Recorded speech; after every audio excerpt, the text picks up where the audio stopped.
നമസ്കാരം. ഞാൻ doctor Harish Chembakkara. Practical martial ആർട്സിൻ്റെ പുതിയൊരു അധ്യായത്തിലേക്ക് സ്വാഗതം. ആയോധനകല, സെൽഫ് ഡിഫെൻസ് എന്നൊക്കെ പറയുമ്പോൾ നമ്മുടെ ഏറ്റവും വലിയൊരു ഉത്തരവാദിത്തമായി കാണേണ്ട ഒരു കാര്യമാണ്. കാരണം നമ്മുടെ ജീവന് വില കൊടുക്കുന്ന ഏറ്റവും വലിയൊരു കാര്യമാണത്. പിന്നെ അതിനകത്ത് ആ പ്രൊട്ടക്ഷൻ എന്നതിലുപരിയായിട്ട് നമ്മുടെ ഒരു ജീവിതചര്യ കൂടിയാണ് ആയോധനകല. നമ്മളെ പരുവപ്പെടുത്തുന്നതിൽ നമ്മുടെ കഴിവുകൾ വികസിപ്പിക്കാനാണ് അത് ഉപയോഗിക്കേണ്ടത്. അപ്പോൾ അതുകൊണ്ട് ഈ നമ്മൾ പഠിപ്പിക്കുന്ന സമയത്ത് അല്ലെ പഠിക്കുന്ന സമയത്തൊക്കെ തന്നെ നമുക്ക് ഓരോ ടൈപ്പ് ഓഫ് സ്കില്ല് വേണം. ഇപ്പോൾ ജമ്പ് ചെയ്യാനുള്ള സ്കില്ല് ഒരു സ്കില്ലാണ്, കിക്ക് ചെയ്യാനുള്ള സ്കില്ല് അതൊരു സ്കില്ലാണ്, പഞ്ച് ചെയ്യാനുള്ള സ്കില്ല് അതൊരു സ്കില്ലാണ്. അപ്പോൾ ഓവറോൾ പറഞ്ഞാൽ എല്ലാ ടൈപ്പ് ഓഫ് സ്കില്ലും ഡെവലപ്പ് ചെയ്യുന്ന ഒരു സംവിധാനം കൂടിയാണ് ആയോധനകല. അപ്പോൾ അവിടെ ഏതെങ്കിലും ഒരു സ്കില്ല് കുറഞ്ഞിരുന്നു കഴിഞ്ഞാൽ അത് നിർമ്മിക്കുവാനും അത് അടുത്ത തലമുറയ്ക്ക് കൊടുക്കുവാനും എന്ന് പറയുന്നത് ഗുരുക്കന്മാരുടെ കൂടി ഉത്തരവാദിത്തമാണ് എന്നുള്ളതാണ് ഒരു സത്യം. അപ്പോൾ ഇത് ടൈപ്പ് ഓഫ് സ്കില്ല് എന്ന് പറയുമ്പോൾ ഒരു കഴിവ് നമുക്ക് ഉണ്ടാക്കണം. ഇപ്പോൾ ഉദാഹരണം പറഞ്ഞാൽ നമ്മളൊരു നൂല് നെയ്തൊരു വസ്ത്രം ഉണ്ടാക്കുന്ന കുട്ടിക്ക് എത്ര കാലത്തെ പരിശ്രമമായിരിക്കും. അങ്ങനെ വളരെ ഭംഗിയായിട്ടൊന്ന് നിങ്ങൾ ചിന്തിച്ച് നോക്കിയേ. ഇപ്പോൾ നമ്മളൊരു ഡ്രൈവിങ്ങിൽ പോകുന്നു, നമുക്കറിയാം ഗിയർ, ക്ലച്ച്, ബ്രേക്ക് എല്ലാം അപ്ലൈ ചെയ്യേണ്ടത് പലരും പല രീതിയിലാണ് ചെയ്യുന്നത്. പഠിക്കുന്നതൊക്കെ ഒരുപോലെ ആണെങ്കിൽ വളരെ സ്മൂത്തായിട്ടുള്ള ഒരു ഡ്രൈവിംഗ് നമുക്ക് ചെയ്യണമെന്നുണ്ടെങ്കിൽ തീർച്ചയായിട്ടും നമുക്ക് വേണ്ടതാണ് കൃത്യമായ പഠനമാണ്. അതിൽ തിയറി വേണമെന്ന് വെച്ച് കഴിഞ്ഞാൽ തീർച്ചയായിട്ടും ഞാൻ മനസ്സിലാക്കിയെടുത്തോളം ഡ്രൈവിങ്ങിൽ നമുക്ക് ഒരുപാട് തിയറികൾ ആവശ്യമാണ്. ഇപ്പോൾ ഒരു വണ്ടിയുടെ ഇപ്പോൾ നമ്മൾ ഓടിക്കുന്നത് റൈറ്റ് സൈഡിൽ ഇരുന്നാണെങ്കിൽ ലെഫ്റ്റ് സൈഡ് എങ്ങനെ കണക്കാക്കാം, അതിന് തിയറി ഉണ്ട്. അതുപോലെ തന്നെ എവിടെയാണ് ബ്രേക്ക് ചെയ്യേണ്ടത്, ഹാഫ് ക്ലച്ച് എവിടെയാണ് ഉപയോഗിക്കേണ്ടത്, അങ്ങനെ ആയിരം കാര്യങ്ങൾ പഠിച്ചാൽ റൈഡിങ് കംഫോർട്ട് എന്ന് പറയുന്നത് ഉഗ്രനായിരിക്കും. ഇതേപോലെ തന്നെയാണ് ആയോധനകലയും. ഇന്ന് നമ്മൾ ചെയ്യുന്നത് കിക്കുമായി ബന്ധപ്പെട്ട കുറച്ച് കാര്യങ്ങളാണ്. കിക്ക് എങ്ങനെ ഫലപ്രദമായിട്ട് നമുക്ക് ചെയ്യാം, കിക്ക് എവിടെയൊക്കെ ചെയ്യാം, ചെയ്യരുത്, ഇതൊക്കെ വളരെ ഇമ്പോർട്ടൻ്റ് ആണ്. നിങ്ങൾ പഠിക്കുമ്പോൾ ഓർക്കേണ്ടത് ആദ്യം നമ്മൾ ചെയ്യേണ്ടത് പഠിപ്പിക്കുന്നതിന് മുന്നേ എന്താണ് പഠിപ്പിക്കുന്നതെന്ന് സ്റ്റുഡൻസിനോട് പറയും. രണ്ടാമത് അത് വിശദീകരിക്കും. എന്തൊക്കെ എവിടെയൊക്കെ പ്രശ്നങ്ങൾ ഉണ്ടാവാം, എവിടെയൊക്കെ നമുക്ക് നന്നായി ചെയ്യാം. ഇത് നിങ്ങൾ പഠിക്കുന്നിടത്ത് പഠിപ്പിക്കുന്നുണ്ടോ എന്ന് വളരെ ശ്രദ്ധിക്കണം. കാരണം ഇല്ലാത്ത പക്ഷം നമുക്കത് ഫെയിലാവും. അതുപോലെ തന്നെ നമ്മൾ ഇപ്പോൾ പറഞ്ഞ പോലെ തന്നെ സ്കില്ലുകളൊക്കെ ഡെവലപ്പ് ചെയ്യണം. ഇപ്പോൾ ഒരു മ്യൂസിക് പഠിക്കുന്ന ഒരാൾ അല്ലെ പഠിപ്പിക്കുന്ന ഒരാളെന്ന് വെറുതെ നിങ്ങൾ കൂട്ടിയിട്ട് ആ മ്യൂസിക് പഠിക്കുന്ന വ്യക്തി എത്ര വർഷം കൊണ്ടാണ് അതിൽ എക്സ്പേർട്ടായി തീരുന്നറിയോ? അതായത് ഏറ്റവും കുറഞ്ഞ നിങ്ങൾ പഠിക്കുന്ന ഏത് കാര്യവും 3 ലക്ഷം മണിക്കൂറോളം നിങ്ങൾ പ്രാക്ടീസ് ചെയ്താലേ നിങ്ങൾ അതിനകത്ത് വെൽ എക്സ്പേർട്ട് ആവുള്ളൂ. ഇത് വളരെ ഇമ്പോർട്ടൻ്റ് ആണ്, മനസ്സിലായോ? നിങ്ങൾ 3 ലക്ഷം മണിക്കൂർ പ്രാക്ടീസ് ചെയ്താൽ മാത്രമേ നിങ്ങൾ അതിനകത്ത് എക്സ്പേർട്ട് ആവും.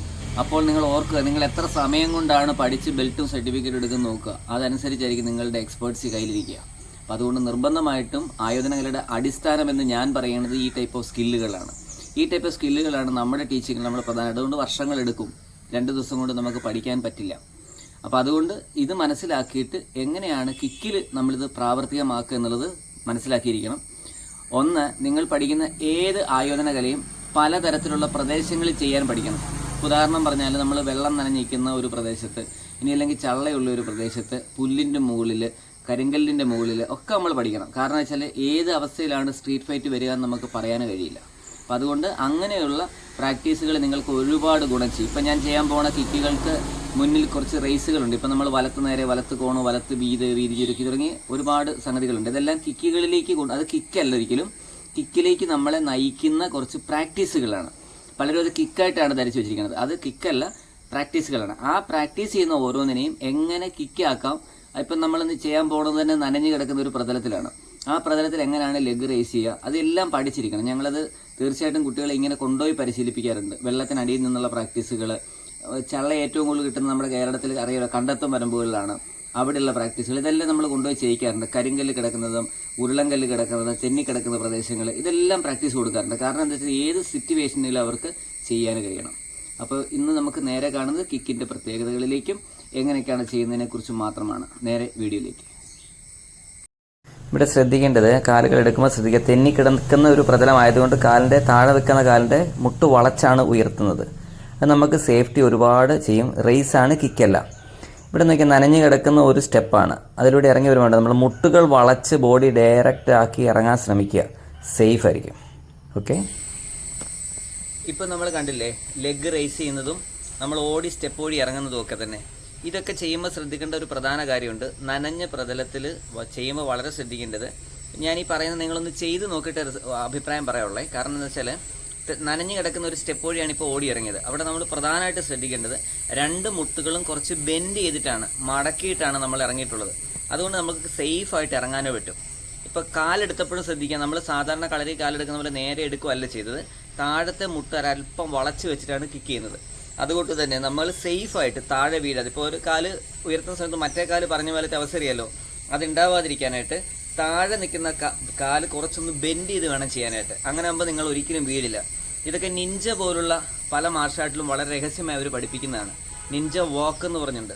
അത് വളരെ സീരിയസ് ആയിട്ട് മനസ്സിലാക്കണം. അതുകൊണ്ട് ഞാൻ പറഞ്ഞ പല ആയുധ കലകൾ നമ്മൾ തീർച്ചയായിട്ടും പഠിച്ചിരിക്കുകയാണെങ്കിൽ നിങ്ങൾക്കിത് പലയിടത്തും ഉപയോഗപ്പെടും.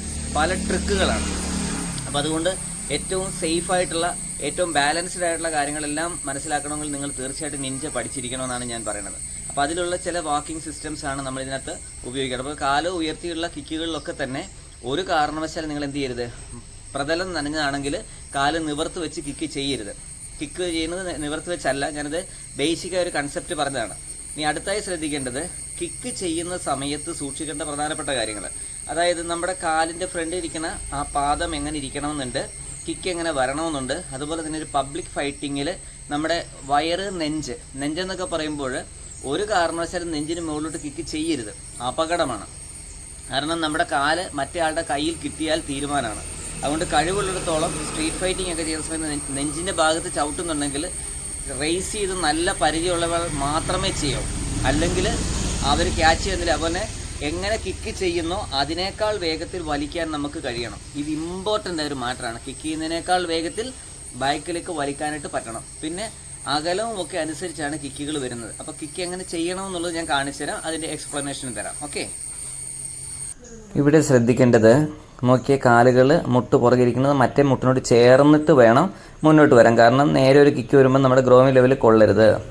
മുന്നിലേക്ക് വയ്ക്കുന്ന നോക്കിയ ഫിംഗറുകളെല്ലാം മുകളിലേക്ക് വരിക, അല്ലേ? പാദചക്രങ്ങളിലുള്ള വിരലുകളെല്ലാം മുകളിലേക്ക് വരണം, ചേർത്തെടുക്കണം. അതേപോലെ തന്നെ പുറകിലേക്ക് വലിക്കണം. വളരെ വ്യക്തമായിട്ട് പിടികിട്ടിയില്ലേ? ശ്രദ്ധിക്കുക. കണ്ടോ, അതൊരു ഹയർ ലെവൽ കിക്കാണ് വരുന്നത്. അത് നെഞ്ചിന് മുകളിലേക്ക് ഉയർത്തേണ്ട കാര്യമില്ല. പ്രാക്ടീസ് ചെയ്യുമ്പോൾ മാക്സിമം ഉയർത്തുക. ഇവിടെ നമ്മൾ ശ്രദ്ധിക്കേണ്ടത് കണ്ടോ, ബോഡി തിരിയുന്നു. ആ സമയത്ത് നമ്മുടെ ഗ്രോവിന് എങ്ങോട്ടാണ് പോകണം നോക്കി, അകത്തോട്ട് പോകും. അപ്പോൾ നേരെ ഫ്രണ്ടിൽ നിന്നൊരു കിക്ക് വരികയാണെങ്കിൽ നമ്മളൊന്ന് ചെരിയുക, കാല് കൊണ്ടത് ബ്ലോക്ക് ചെയ്യുക. ചെയ്തതിന് ശേഷം നോക്കിയാൽ സ്നാപ്പ് ചെയ്യുകയാണ് ചെയ്യണത്. ആദ്യം ഒരു ചെറിയ ലെവലിൽ ചെയ്ത് വലിച്ച് അങ്ങനെ പിടിക്കുക. പിന്നെ അവിടെ നിന്ന് ഉയർത്തിയതാ ഇതുപോലെ ഉയർത്തി പിടിക്കുക, വീണ്ടും ഉയർത്തുക മാക്സിമം. അങ്ങനെ ചെയ്താൽ മാത്രമേ നമ്മൾ സ്നാപ്പ് അങ്ങനെ നല്ല വൃത്തിയായിട്ട് ചെയ്യാനേ പറ്റുള്ളൂ. പിന്നെ എൻ്റെ പ്രാക്ടീസ് നിങ്ങൾ നോക്കിയേ, വളരെ വ്യക്തമായിട്ട് നോക്കിയാൽ വളരെ സ്ലോയിൽ ചെയ്ത് പഠിക്കേണ്ട കാര്യമാണ്. ഇങ്ങനെ ചെയ്യണമെങ്കിൽ എത്ര സമയം എടുക്കുമെന്ന് നിങ്ങൾ ഏകദേശം ഒന്ന് മനസ്സിലാക്കുക. ഓക്കെ, ഇപ്പോൾ ചെയ്ത കിക്കുകളുടെ രഹസ്യങ്ങൾ വ്യക്തമായിട്ട് പറഞ്ഞിട്ടുണ്ട്. അതെങ്ങനെയാണെന്ന് മനസ്സിലാക്കി ചെയ്യുകയാണെങ്കിൽ ഒരുപാട് ഗുണമായിരിക്കും. ബാലൻസ് ചെയ്ത് നിർത്തിയുണ്ടോ, അത്രയും ബാലൻസ് ചെയ്യാൻ മിനിമം കഴിവുണ്ടെങ്കിൽ മാത്രമേ നമുക്ക് കിക്ക് ഫലപ്രദമായിട്ട് ചെയ്യാൻ പറ്റുള്ളൂ. ഒരുപാട് ആൾക്കാരുണ്ട്, വളരെ ഭംഗിയായിട്ട് ചെയ്യുന്ന ഒരുപാട് പേരുണ്ട്.